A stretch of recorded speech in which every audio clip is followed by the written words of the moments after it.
Ya, selamat malam, saudara-saudara. Puji Tuhan. Ya, saya menikmati persekutuan saudara-saudara untuk persiapan ministry firman besok.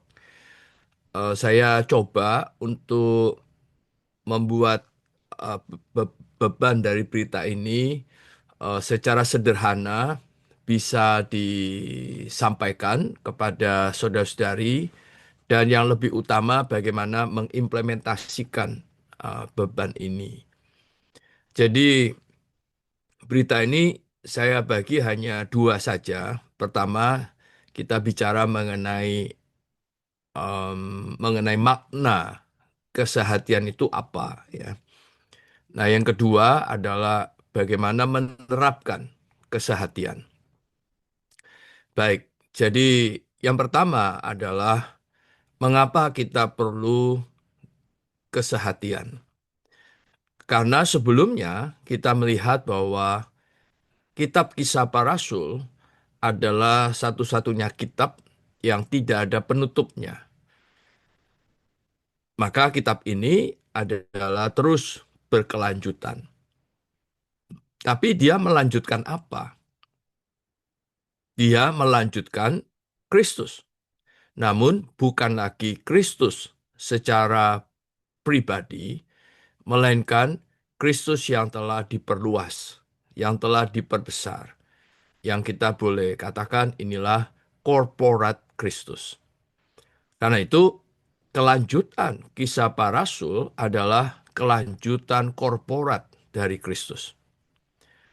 Dan untuk mewujudkan korporat ini, maka diperlukan kesehatian. Nah, tetapi yang menarik di sini, kita sedikit perlu membedakan antara keesaan dengan kesehatian. Sering dua kata ini tanpa sadar kita campur adukan. Nah, untuk itu kita boleh mulai membaca kitab Efesus pasal 4 ayat 3.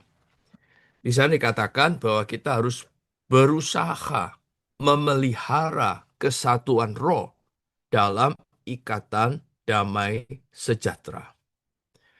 Nah, saudara-saudara, kesatuan roh itulah keesaan. Dan keesaan ini berkaitan dengan roh itu sendiri.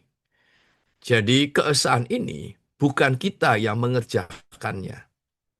Keesaan ini adalah diri Allah itu sendiri yang adalah esa. Dan di dalam kematian kebangkitannya, dia telah menghasilkan tubuh Kristus.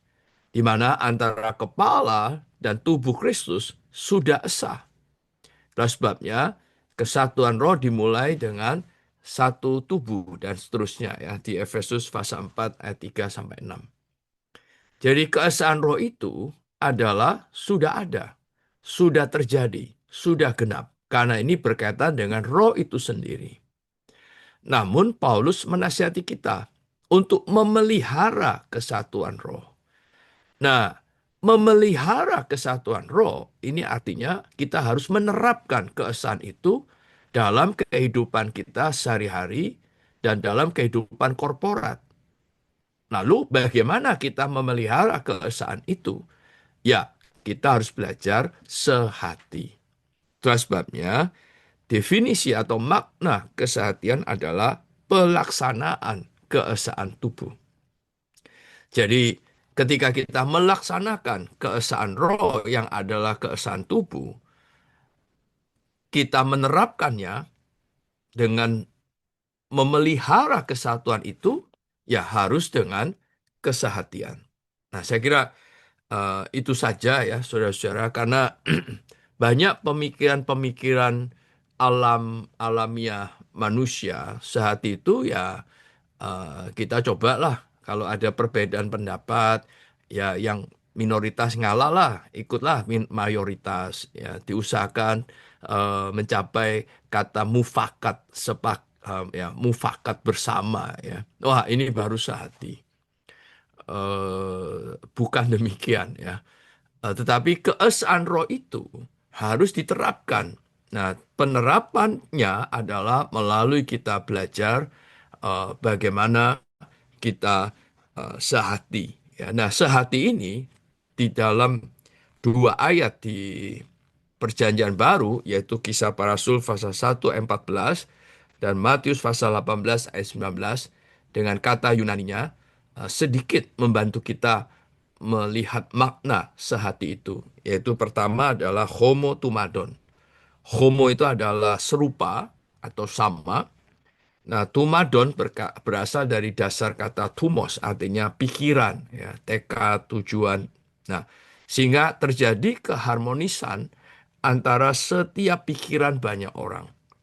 Jadi bukan dipaksakan, melainkan betul-betul ada suatu keharmonisan di situ. Ada suatu eh, perasaan yang sama ya dengan setiap orang. Nah, lalu di Matius 18:19 kata sepakat di situ atau menandakan kesehatan adalah sumponio.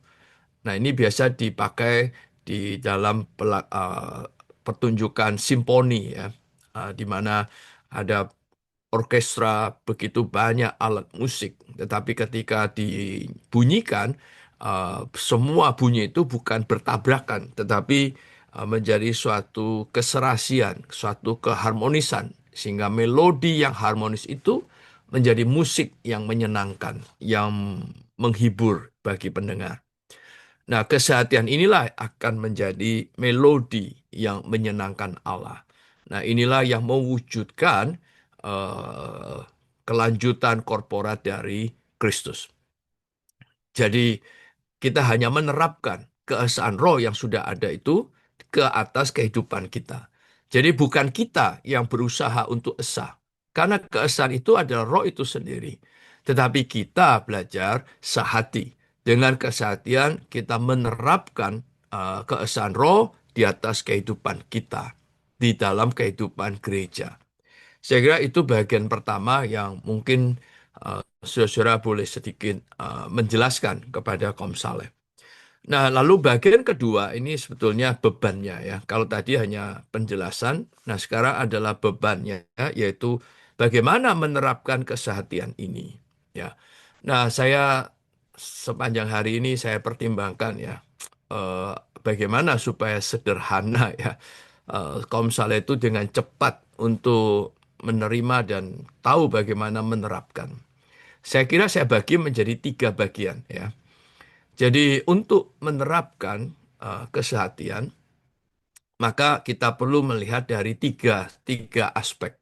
Ya. Aspek pertama adalah dari aspek kebenaran.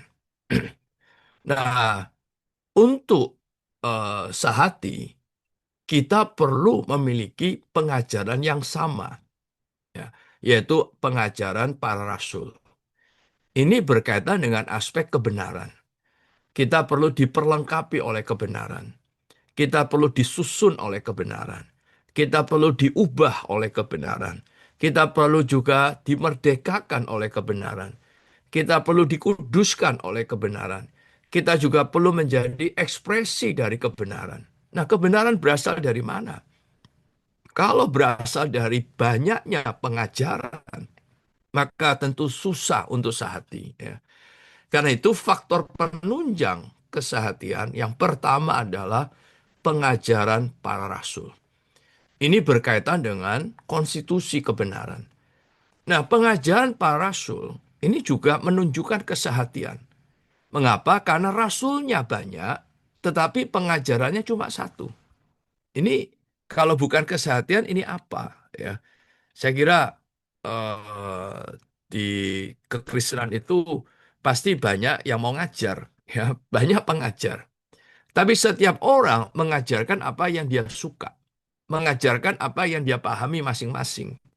Kalau dijadikan satu agak sulit karena antara satu pengajaran dengan pengajaran yang lain bisa bentrok. Ya.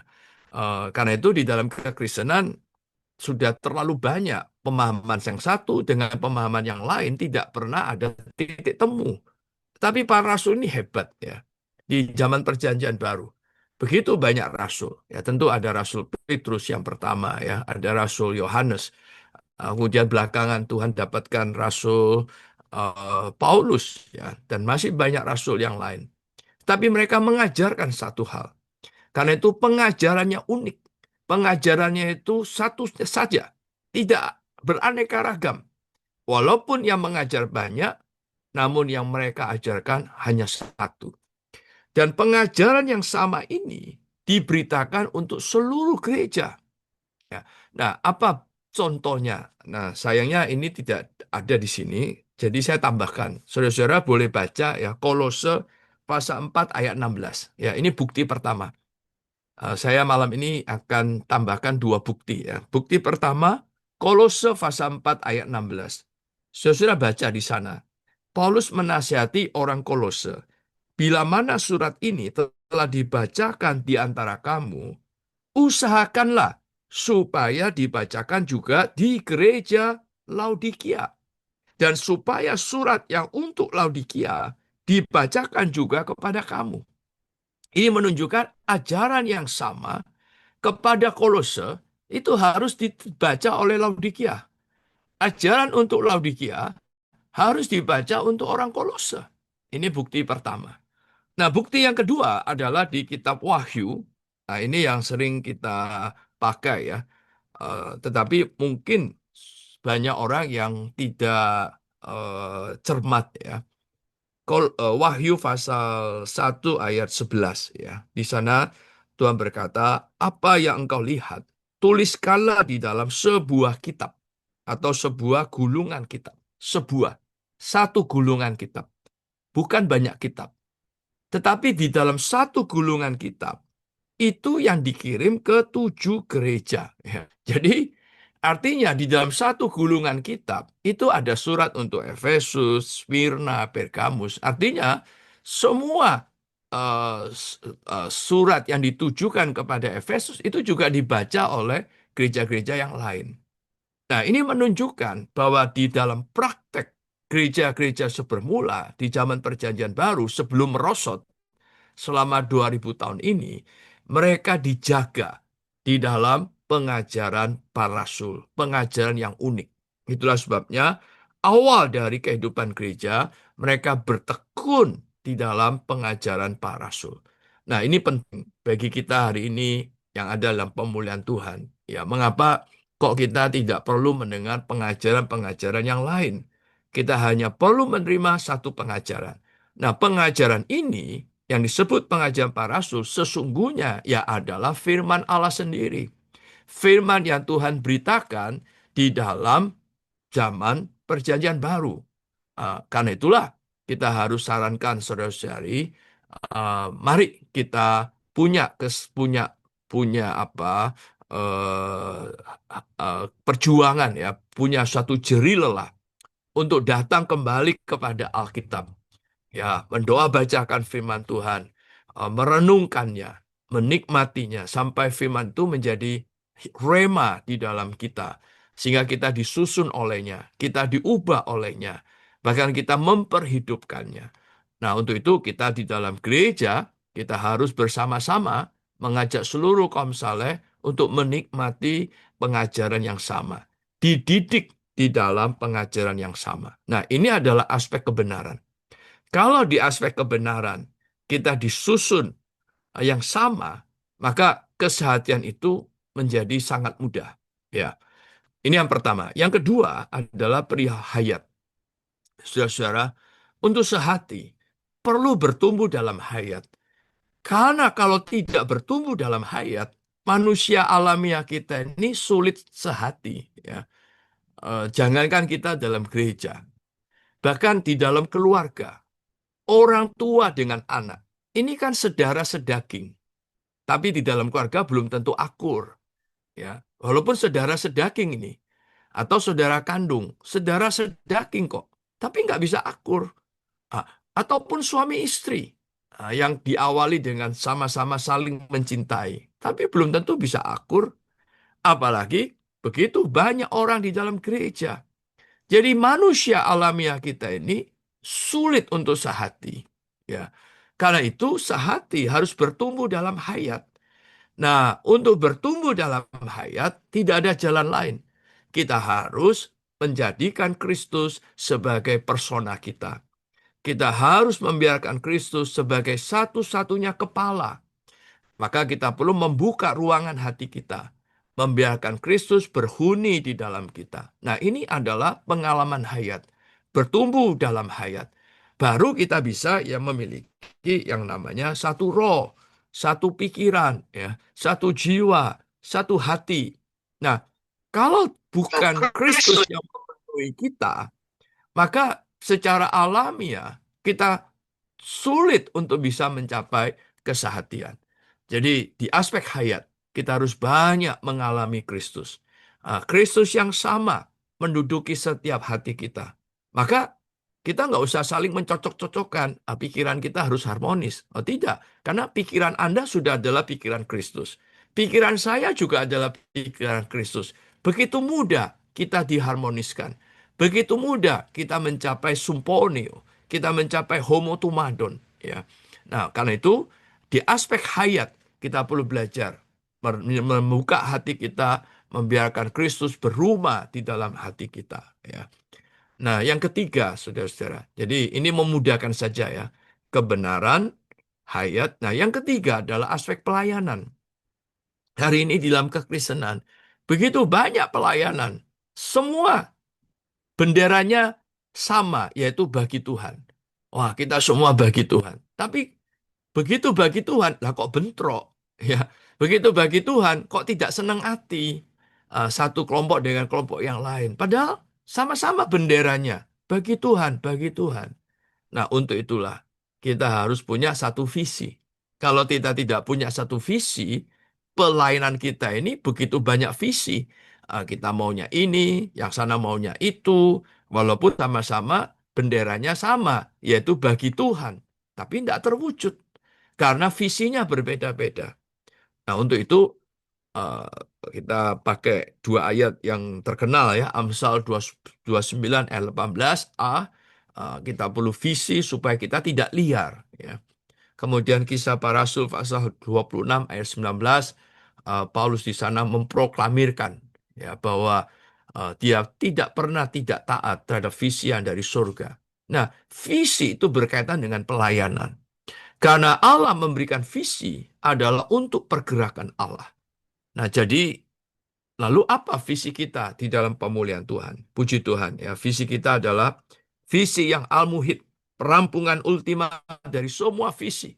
Nah, kalau semua visi dijadikan satu, ya sederhananya hanya Kristus dan gereja. Ya, karena Kristus adalah perkenan Allah. Sedangkan gereja adalah korporat Kristus. Allah tidak ada perkenan yang lain. Nah, kalau kita punya visi yang sama, kendalikan oleh visi yang sama. Untuk itu kita perlu membuka hati kita, mohon roh hikmat dan wahyu untuk Allah mewahyukan visi ini kepada kita. Dan begitu kita melihat visi ini, maka kita akan dikendalikan. Baik kehidupan kita, pelayanan kita. Nah, maka walaupun kita berada di kota yang berbeda-beda, pelayanan kita mungkin berbeda-beda, tapi aneh. Oh, kita bisa sehati. Kita bisa satu karena satu visi itu yang mengendalikan kita semua. Karena seluruh yang kita kerjakan adalah bagi pembangunan tubuh Kristus. Nah, maka bila gereja-gereja demikian sehati, maka kita akan menyuarakan hal yang sama, membunyikan sangkakala yang sama, mengajarkan yang sama, melaksanakan yang sama. Dan lalu apa itu? Itulah kelanjutan korporat dari Kristus. Ya, jadi saudara, saya sangat memustikakan berita ini. Semoga inilah yang kita boleh coba renungkan kembali, kita belajar di depan Tuhan, mencerna kembali, dan moga Tuhan memberi kita hikmat untuk menyampaikan dengan sederhana, tapi bebannya kuat, dan penerapannya itu juga bisa dilaksanakan oleh seluruh kaum saleh yang mendengar. Demikian dari saya, saudara, semoga membantu, Tuhan memberkati. Amin.